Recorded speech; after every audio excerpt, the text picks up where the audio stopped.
വയനാട് ജില്ലയിലെ മുണ്ടകൈ, ചൂരൽമല, പുഞ്ചിരിമട്ടം പ്രദേശത്ത് ഏകദേശം 500ഓളം ആളുകളുടെ വീടുകളും ജീവനും ഒക്കെ അപകടം വന്നിട്ട് ഒരു വർഷം തികയുകയാണ്.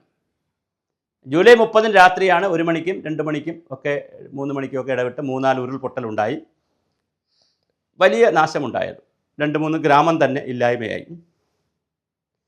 അതിനെ സംബന്ധിച്ചുള്ള വളരെ ആധികാരികമായ പഠനങ്ങളും ഒരുപാട് ബഹളങ്ങളും ഒക്കെ നടന്നെങ്കിലും കൃത്യമായ റിപ്പോർട്ടുകളൊന്നും പുറത്തു വന്നിട്ടില്ല. അതിനെ തുടർന്ന് അവിടെ ടൗൺഷിപ്പ് പണിയും, ലോക മാതൃകയിലുള്ള ടൗൺഷിപ്പ് പണിയും എന്ന് പറഞ്ഞു. പക്ഷേ 10-30 വീടുകളുടെ പണി അവിടെ നടക്കുന്നുണ്ട്. 40ഓളം വീടുകളുടെ പണി നടക്കുന്നുണ്ട്. വീട് നേരിട്ട് വേണ്ട എന്ന് പറഞ്ഞവർക്ക് 15 ലക്ഷം രൂപ കൊടുത്തിട്ടുണ്ട്. ഊരാളങ്കൽ ലേബർ കോൺട്രാക്ട് സൊസൈറ്റി ആണെന്ന് തോന്നുന്നു അതിൻ്റെ വീട് വെച്ച് കൊടുക്കുന്ന അവർക്ക് കുറേ പണം കൈമാറിയിട്ടുണ്ട്. അതിൻ്റെ സ്പെഷ്യൽ ഓഫീസർക്ക് ഒരു 25 കോടി രൂപ കൈമാറിയിട്ടുണ്ട്. അങ്ങനെ എല്ലാം കൂടി 91 കോടി രൂപയാണ് ചിലവാക്കിയത്. ഒരു വർഷമായിട്ടുണ്ട് 91 കോടി രൂപ. യഥാർത്ഥത്തിൽ 772 കോടി രൂപ ഖജനാവിൽ ഈ അക്കൗണ്ടിലേക്ക് വന്നു. മലയാളികളുടെ കാരുണ്യ സ്നേഹ പ്രവർത്തനങ്ങളെ നമുക്ക് വിലമതിക്കാൻ കഴിയുന്നതല്ല. അവർ എത്ര സ്വാർത്ഥരാണെന്ന് പറഞ്ഞാലും, എത്ര അവനവനിസം നോക്കുന്ന ആളെന്ന് പറഞ്ഞാലും, ഇതുപോലത്തെ പൊതുകാര്യങ്ങളിൽ മലയാളി മുന്നിലാണ്. ഗവൺമെൻറ്റിൻ്റെ ആഹ്വാനപ്രകാരം അല്ലെങ്കിൽ മുഖ്യമന്ത്രിയുടെ അഭ്യർത്ഥന പ്രകാരം 772 കോടി രൂപയാണ്, ചെറിയ പൈസയല്ല, കേരള ഖജനാവിൽ വന്നത്, ഈ ദുരിതാശ്വാസ നിധിയിൽ വന്നത്, മുഖ്യമന്ത്രിയുടെ CMDRFൽ വന്നത്, മുഖ്യമന്ത്രിയുടെ ദുരിതാശ്വാസ നിധി ഫണ്ടായി വന്നത്. ഒരു 400ഓളം കുടുംബങ്ങളാണ് അവിടെ പ്രശ്നം പറ്റിയത്. അപ്പോൾ ശരാശരി 1.5 കോടിയോ 2 കോടി രൂപ കൊടുത്തെങ്കിൽ അവരവരെ വഴിക്ക് പോയി അവരെ കാര്യങ്ങൾ ചെയ്തേനെ. അത് ചെയ്തില്ല ഗവൺമെൻറ്. അതിന് പകരം ടൗൺഷിപ്പ് എന്ന് പറയുന്നു. ഇപ്പോൾ കാര്യം കുറച്ച് രൂപയ്ക്ക് ടൗൺഷിപ്പൊക്കെ ഉണ്ടാക്കി ബാക്കി രൂപ ഗവൺമെൻറ് കിട്ടുമായിരിക്കാം. അതിൻ്റെ ന്യായാന്യായങ്ങളിലേക്കൊന്നും ഞാൻ പോകുന്നില്ല. പക്ഷേ കഴിഞ്ഞ വർഷങ്ങൾ പുത്തുമലയിൽ ഇതുപോലെ ഉരുൾപൊട്ടലുണ്ടായി. അവിടെ വച്ചു കൊടുത്ത വീടെല്ലാം നാശക്കോട്ടയായി, അവർക്ക് ജീവിക്കാൻ പറ്റാത്ത സാഹചര്യമാണ്. ഇവിടെ ടൗൺഷിപ്പിൻ്റെ ചില പ്രവർത്തനങ്ങൾ ആരംഭിച്ചിട്ടുണ്ട്. ഇനി ഇതെന്ന് പൂർത്തിയാകുമെന്ന് അറിയില്ല. പക്ഷേ കേരള കൗമുദിയിലും മറ്റ് പത്രങ്ങളിലുമൊക്കെ മന്ത്രി രാജനും മുഖ്യമന്ത്രിയൊക്കെ വലിയ അഭിമാനപൂർവ്വം ഇതൊക്കെ എഴുതുന്നുണ്ട്, ലേഖനമൊക്കെ എഴുതുന്നുണ്ട്. അതൊക്കെ വരട്ടെ, നമുക്കതിനൊന്നും നിഷേധിക്കേണ്ട. പക്ഷേ അവിടെ ആക്ച്വൽ ഫീൽഡിൽ നമ്മൾ കാര്യങ്ങൾ മനസ്സിലാക്കുമ്പോൾ ഇപ്പോഴും അനർഹരായ ഒരുപാട് പേർ ലിസ്റ്റിൽ കയറിപ്പറ്റിയിട്ടുണ്ട്. അർഹരായ ഒരുപാട് പേർ ലിസ്റ്റിൽ വന്നിട്ടില്ല. അർഹരായവരെല്ലാം വന്നിട്ട് അനർഹർ വന്നാൽ കുഴപ്പമില്ല. ഇത് അനർഹർ വരികയും അർഹരായവർ ഒരുപാട് പേർ വന്നിട്ടില്ല. വീട് വെച്ച് കൊടുക്കുന്നതിൽ ഒരു സ്റ്റീരിയോ ടൈപ്പ് വീടാണ് വയ്ക്കുന്നതെന്ന് അറിയുന്നു. ടൗൺഷിപ്പ് എന്ന് പറയുന്നത് ഒരു വിശാല കൺസെപ്റ്റാണ്, വിശാലം. അത് നമുക്ക് ചേരി പോലെയും വയ്ക്കാം, നല്ല മെട്രോപൊളിറ്റൻ സിറ്റി പോലെയും വയ്ക്കാം. ബാംഗ്ലൂർ ടൗൺഷിപ്പുണ്ട്, ഡൽഹിയിൽ ടൗൺഷിപ്പുണ്ട്. നല്ല മനോഹരമായ രീതിയിൽ എല്ലാവിധ ആധുനിക സൗകര്യങ്ങളോടുകൂടിയും ടൗൺഷിപ്പ് വയ്ക്കാം. ചേരി പോലെ കുറേ കെട്ടിടങ്ങൾ വെച്ച് ആളുകളെ താമസിപ്പിക്കുകയും ചെയ്യാം. രണ്ടും ടൗൺഷിപ്പ് തന്നെ പറയാം നമുക്ക്.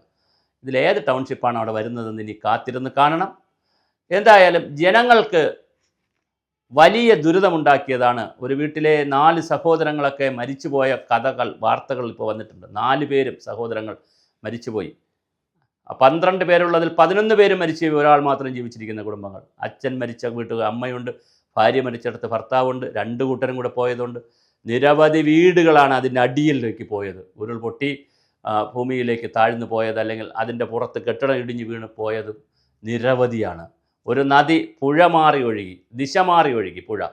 അവിടുത്തെ ഒരു സ്കൂൾ കെട്ടിടം അമ്പയെ എടുത്തുകൊണ്ട് പോയി, അത് പിന്നെ പുനർനിർമ്മിച്ചു. അങ്ങനെ വലിയ തോതിലുള്ള വലിയ പ്രതിസന്ധിയാണ് കഴിഞ്ഞ വർഷം നമുക്ക് ഉരുൾപൊട്ടലിൽ അവിടെ സമ്മാനിച്ചത്. അതിനുശേഷം നിരവധി കമ്മിറ്റി വെച്ചു, പഠനക്കാർ പോയി, ഒരുപാട് കാര്യങ്ങൾ പോയി. പക്ഷേ ഒരു കാര്യവും ആ ഭാഗത്തൊന്നും ഉണ്ടായില്ല. ഇപ്പോഴും വയനാടിലെ നിരവധി സ്ഥലങ്ങളിൽ ഉരുൾപൊട്ടൽ പ്രദേശങ്ങളാണെന്ന് പറയുന്നതല്ലാതെ അവിടെ ഇതിനാവശ്യമായ പരിഹാര മാർഗങ്ങളൊന്നും തന്നെ നോക്കുന്നില്ല എന്നുള്ളത് വളരെ പ്രധാനമാണ്.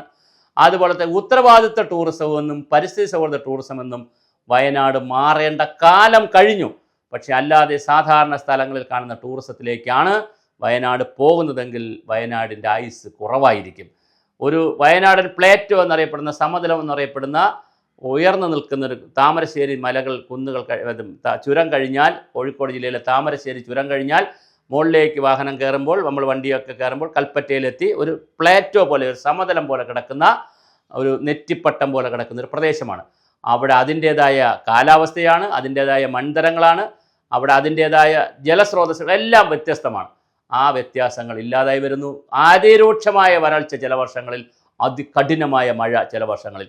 ഇങ്ങനെ ഏതെങ്കിലും ഒരു പ്രദേശത്ത് അതിരൂക്ഷമായ മഴയും അതിരൂക്ഷമായ വരൾച്ചയും ഇടവിട്ട് വന്നാൽ അവിടെ ഡെസർട്ടിഫിക്കേഷൻ, മരുവൽക്കരണം നടക്കുമെന്നാണ് ശാസ്ത്രം പറയുന്നത്, ഭൂമിശാസ്ത്രവും ജിയോളജിയും ഒക്കെ പറയുന്നത്. എന്തായാലും വയനാടിൽ അതൊരു വശത്ത് നടക്കുന്നു. വ്യാപകമായ തോതിൽ ഞാൻ ഈ ടൂറിസത്തിൻ്റെ മറ്റും പേരിൽ വ്യാപകമായ ഒരുപാട് മറ്റ് ആക്ടിവിറ്റികളൊക്കെ നടക്കുന്നു. ഇതെല്ലാം നിയന്ത്രിക്കപ്പെടേണ്ടതാണ്, അല്ലെങ്കിൽ പരിസ്ഥിതി സൗഹൃദമാക്കേണ്ടതാണ്. അതുപോലെ തന്നെ ഉത്തരവാദിത്വ ടൂറിസത്തിലേക്ക് പോകേണ്ടതാണ്. പിന്നെ പൈതൃക സൗഹൃദമാക്കേണ്ടതാണ്. അതൊരു വശത്ത് നടക്കുന്നു. രണ്ടാമത് ഞാൻ ഈ പറഞ്ഞ പോലെ ടൗൺഷിപ്പിൻ്റെ പ്രവർത്തനങ്ങൾ എങ്ങോട്ടാണ്, ആരാണ് കൊണ്ടുപോകുന്നതെന്ന് ഇപ്പോഴും നമുക്ക് സമ്പൂർണ്ണമായ പൂർണ്ണതയില്ല.